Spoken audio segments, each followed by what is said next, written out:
Farah Hannoun for MMA Junkie, and I'm joined by UFC welterweight contender Colby Covington. Colby, how are you? I'm doing great. It's always good times in Trump's America. Trump's keeping America great, and he's making a great America greater than it's ever been before. So I'm just happy and thankful to live the American dream. A lot to talk about. Catch up with you. Of course, you posted a contract with Tyron Woodley's name on it for August 22nd main event. You said he won't sign. He recently spoke to Ariel Helwani. I don't know if you saw that a couple of hours ago, and he told him that he's not going to be ready to go in August, and he wants to fight in September, October. What are your thoughts on that?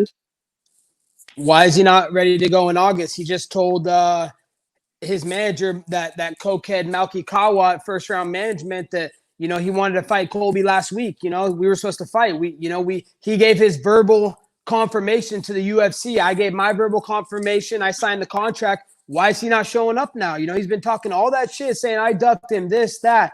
He's the only one that's ever ducked me, Farah. I've never ducked him. The one time I couldn't fight him because I had to get nose surgery, they wanted me to turn around on 4 weeks' notice. Let's talk about the time I scared him into elective shoulder surgery. He was ready to fight lightweights like that soy boy Nate Diaz. That guy's got nothing. That's a 50-50 fighter. But if he can't get an easy fight, of course he's going to make excuses. And that's exactly what he's doing again. He did what his daddy should have done, and he should have pulled out. When were you offered the Tyron Woodley fight? I was offered the Tyron Woodley fight for the first time since the last time he ducked me, last Thursday. Last Thursday. And when were you told, like, were the UFC telling you that he doesn't want to sign the contract? No, they never told me that. They told me that him and his management came back to them and they agreed to the terms and they agreed to the contract and the opponent and the date, August 22nd in Las Vegas on ESPN main event. And then all of a sudden I just find out yesterday, that he pulled out just like his daddy should have. So it's just sad, man. It just shows how much of a bitch he is. He's scared to fight me, and he's always been scared to fight me. And this is at least the fifth or sixth time that he's pulled out on a fight with me. So where do you go from here? Do you still want to fight on August 22nd, or are you willing to wait until September or October for the fight to be rebooked? All that shit that Tyrone's talked, he's not getting off easy. He's going to have to come and hold himself accountable for all the things he said. So, whenever Tyrone's ready, I'll be ready in August. But if he has to push it back to September, then, we can do it in September. But, he's not getting out the easy way. I know he wants to show up and be the big brother and save his little brother, Street Judas Masvidal, because Street Judas Masvidal is already ducking and diving and looking for any way around not to fight me. So, send out big brother Tyron, Tyquil Woodley, and I'll retire him. Just like I said, I've been saying this for years. I'm going to be the one to retire Tyron Woodley. And here it is.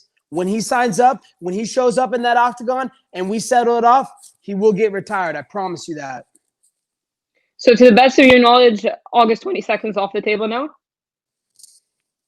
That's tough to say. I love to fight. I'm a fighter, but there's only a certain amount of guys that deserve to fight me and that I deserve to fight. I want to fight big super fights. I want to fight the most important fights out there. So, I fight for the people, whoever the people want me to fight. And I see all the chatter. Everybody wants me to retire Tyron Woodley. So, as people's champion, I'm trying to show up for the people. But, I think August is off the table now. Now they're scrambling. They don't know what they're doing. It's going to be too last minute. I'm not doing this. I'm not doing this. You push, just because you don't have your ducks in a row and you don't know who you can get in the country and this and that. I'm not going to be on your chaotic schedule. I am the king of chaos, but, we're on my schedule. And contractually, you had come to terms with the UFC. You were happy with the offer and everything like that. It was just a matter of him signing, and he would have been ready to go. Being happy with the offer is the farthest thing from truth, Farah. I was just doing it just to show up. It's an easy paycheck. A chance to keep the promises that I made to the people. And just like Donald Trump says, promises made, promises kept. And I want to keep my word to the people that I'm going to retire Tyron Woodley. And, it wasn't the greatest offer, but, at the end of the day, it's an opportunity to go out there on ESPN and bring some normalcy back to people's lives. This pandemic that's going on, this fake pandemic, it's more like a plandemic because, we know that, you have a 99.96% survival rate. So there's not really anything to be worried about. But that's a whole nother story in itself. I wanted to come out and give the people something normal. I'm thankful that Uncle Dana White is keeping sports in play right now and giving some people some entertainment and some normal things to do in their lives so they can feel like we're back to normal. But, it's just unfortunate that Tyron Woodley's making excuses. I think what really happened is he got fucking gassed out by some school teacher the other night on NBC that the playing relay races.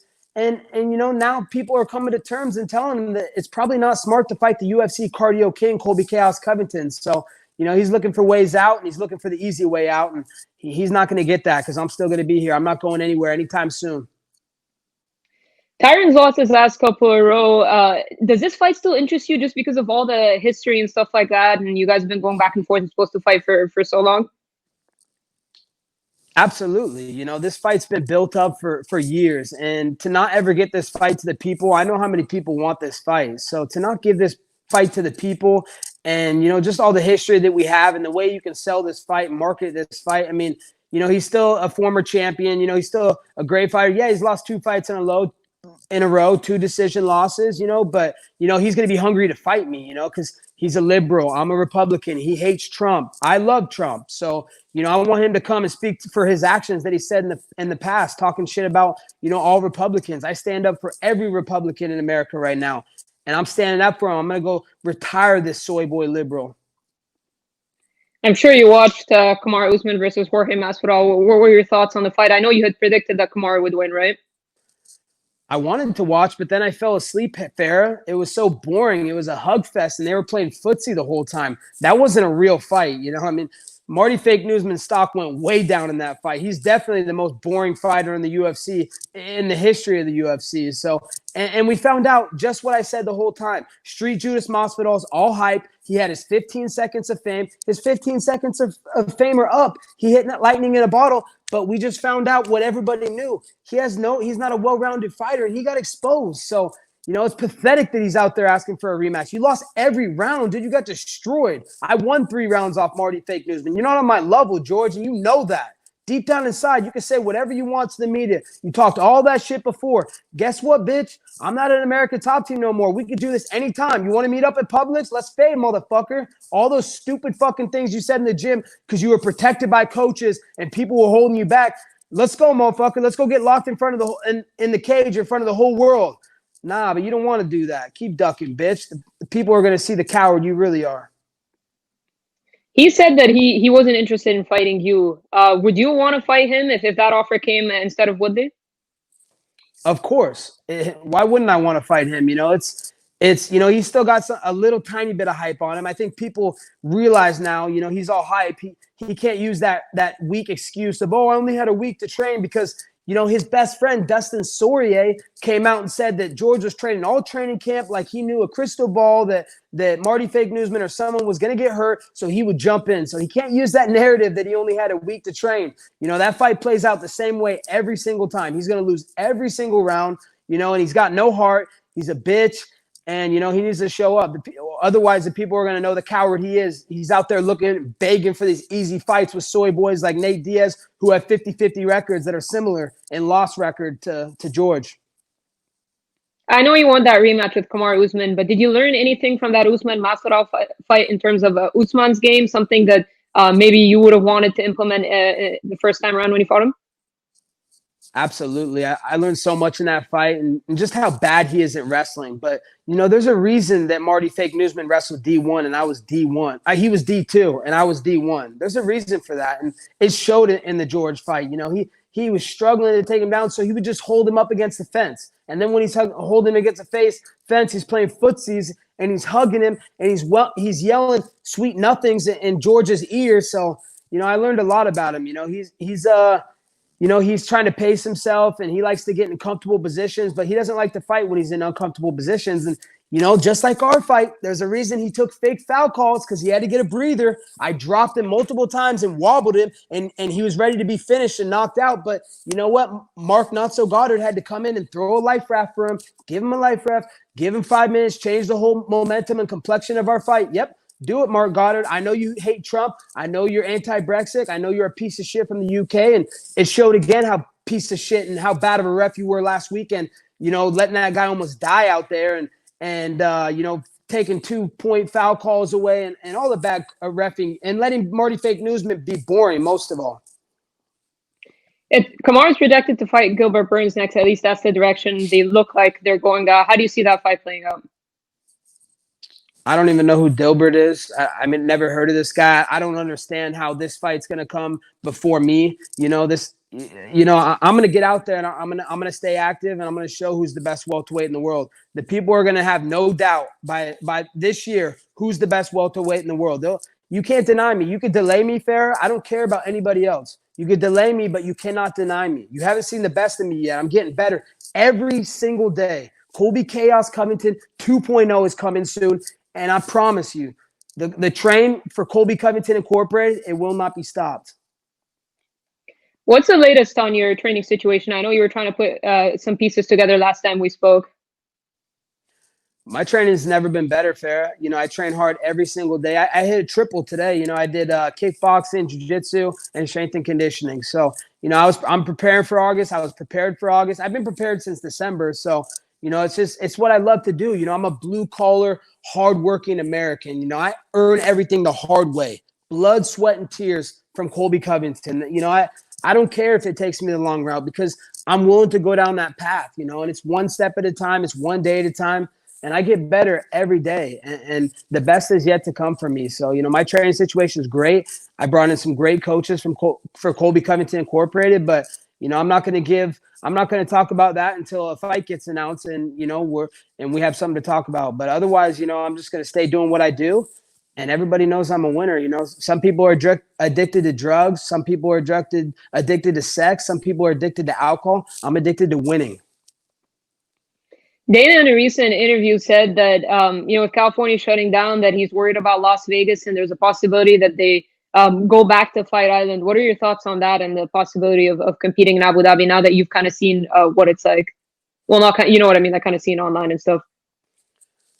Yeah, I mean, it's not ideal. I'm not trying to go 20 hours around the world, right now. It's just, that flight is a mofo and it sucks, but if they give me a big fight, I'll show up anywhere. We could do it on Mars. I'm a fighter through and through. I love to fight. Fighting is my passion. So, I want to fight everywhere and anywhere. So, if it is what it is, if that's where business is going to go, big pat on the back to Dana for keeping fights going and keeping guys, being able to put food on the table for their families. And how long are you willing to wait for Tyron Woodley? He said around September, October, but if he doesn't sign the dotted line, then are you willing to move on to a different guy? Because I know you're eager to get back in there.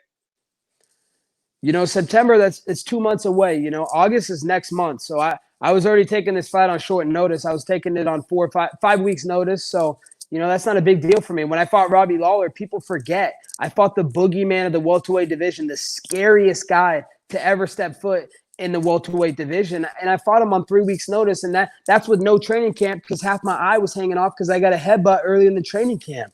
So, I stay ready. I'm ready to go on a week's notice, on a day's notice. And, if it's September, it's 2 months from now, even more time to get ready to retire Tyron Woodley. So, we're going to find out, if he's a coward or not, if he shows up. How does the fight between Woodley and you play out? It will be the most violent finish you guys have ever seen in Tyron Woodley's career. He's been decisioned his last 2 fights, but no one really dominated him like I'm going to do to him. When I get my hands on him, and people thought the thing I was saying to him was so mean about, calling him out for, saying that, he pulled out just like his daddy should have, and never should have had him. So if they think those words are mean, fair, when I get locked in an octagon with him on ESPN, it's going to be way meaner and way more violent and vicious than those words. I promise you that.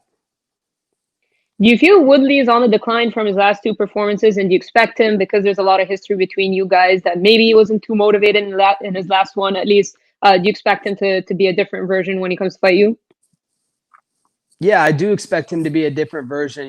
He his last 2 fights, he'd already had, 5-10 million in the bank. He made those big pay-per-views by piggybacking off other stars, because everybody knows Tyron Woodley's not a draw. No one gives a shit about him. He's always out there race baiting and saying, oh, this, that, and there's no truth to that. So, I think him piggybacking off Conor McGregor, him piggybacking off, John Coke Jones, put some money in the bank. So, he lost his motivation, his hunger against the last two guys, especially, those guys were trying to be friends with him and acknowledge him for this and that, for his accomplishments. But now he's got a guy who he genuinely hates, in me, and a guy, who he's talked about that he's going to do this and that, and a guy who he said, oh, this guy's ducked me, he doesn't want to fight me, we used to train together, and he said all these stupid things. Now you need to speak for your words. Are you a man of your word? No, you're not like me. You don't walk it like you talk it. You just talk the talk. You don't walk the walk. So, let's see if he shows up. If he does it, I'm going to have that over the rest of his life. He's going to know who his daddy is. Just like I'm Jorge Masvidal's daddy, and Jorge Masvidal is my son. He was trying to send his big brother out, Tyron Woodley, and I'm going to be his daddy too. Does a fight between you and Jorge have to happen, in your opinion? Like, would you be satisfied if you didn't fight him for the rest of your career? Like, is this something that has to be settled in the cage? I mean, if he ducks me so hard that he refuses to fight me and this and that, and he just runs away, and it just shows how blatantly how he's all hype. He's got 15 losses on his record. He's a true definition of a journeyman in the sport. He's always been the Robin to my Batman. He's always been the JV to my varsity. So, if it doesn't happen, it doesn't have to happen, because if it doesn't happen, frankly, the fans and the people will know why it didn't happen, because he was scared and he didn't want it to happen. So, I would love for it to happen. It's an easy fight. I would expose him. It'd be a lot more entertaining. That last fight, that was the most boring fight of all time with Marty Fake Newsman. So if I get in there, he'll never be the same person again. He knows that deep down. We sparred a lot of rounds for 8 years. You can go on YouTube and look at the last time we fought. We fought in our living room. We used to live together. So we fought every chance we got, and he never won 1 second of those fights. And they were pretty violent. I left him unconscious face down a couple times, and I almost feel bad, but he's just such a fake piece of shit. He used to give me shit about wearing this hat. He'd be like, oh, that stupid MAGA-loving, Trump-loving idiot, Colby. And now he's trying to bite off everything I've been doing. He's trying to wear MAGA stuff. He's trying to wear Trump 2020 stuff. It's so funny, man. He used to hate on Trump and act like he was Latinos and Trump to the border and he's a piece of shit. He's a racist. And now he's jumping on the Trump train. But guess what, Farah? The Trump train doesn't accept losers. We don't accept people that have 14, 15 losses on their record. The only title that Jorge Masvidal has is a title for losing to a guy in almost every division in the UFC. He lost to a bantamweight, a sunset. He lost to a 45, a 55. He got knocked out by Rodrigo Dam. He got knocked out by Karina Dam. I mean, the guy's a jobber. I don't even know why people think he's so good. He sucks. I just think, because you're talking about the footage that's on there online, like pay-per-view wise and the build-up and everything, I just feel like, would you agree that that's probably like the biggest fight for you in terms of pay-per-view and all that? Pay-per-view doesn't matter to me because I'm not getting paid pay-per-view. But, in terms of big fight, it's a big fight. Yeah, for sure. He has a ton of hype on him, I'm a big draw as it is. Everybody saw how much I drew in my last fight. You can go look at the numbers. You can go look at the analytics. No one's doing those type of numbers right now. So, and the UFC knows that deep down inside. So it's a massive fight. Last time we were in LA, we had to be separated. He's talking about Dana White had to come over. Oh, guys, stop arguing, Of course he's in the third row because he's a journeyman. He doesn't get to sit in the front row like a champion and like the best in the world. So, he's always been in my 6 and he's probably going to stay in my 6 forever. I'm ranked ahead of him. So, he's always going to be behind me. He's always going to be second best to me, Farah, and he knows that deep down inside. So, if he wants to run away like a coward and not show up like a man, then what can I do? I will show up and fight him. And I'll fight him for free. I'll fight him for cheap, dude. That guy's such an easy fight. He's 15 seconds of fame, lightning in a bottle. His time's up. No one's going to care about him soon. Colby, I'll leave you with one last question. I appreciate your time. So I'm assuming the plan here is if you could get the Woodley fight by fall and then win over him back to the rematch with Usman, right? That's it. That's the plan laid out. Add another former champion to my resume. My last couple wins have been champions, former champions. So, it's still a big name and a big fight and a fight that excites me. And I know it excites him. I know he's going to train extra hard to come in and try and knock me out. And, he's probably feeling good right now. Right before the election, he wants to steal the thunder and get a win for creepy Joe Biden. But there will be no Joe Biden sniffs on me. I will be dropping MAGA bombs and knocking him unconscious. Colby, I appreciate the time as always. I think this is a fight that a lot of people do want to see, and we'll get a lot of traction for sure. So hopefully we'll get to see it in fall. Thanks a lot, Farah. Pleasure to talk to you. Stay safe and healthy out there, and we'll talk soon.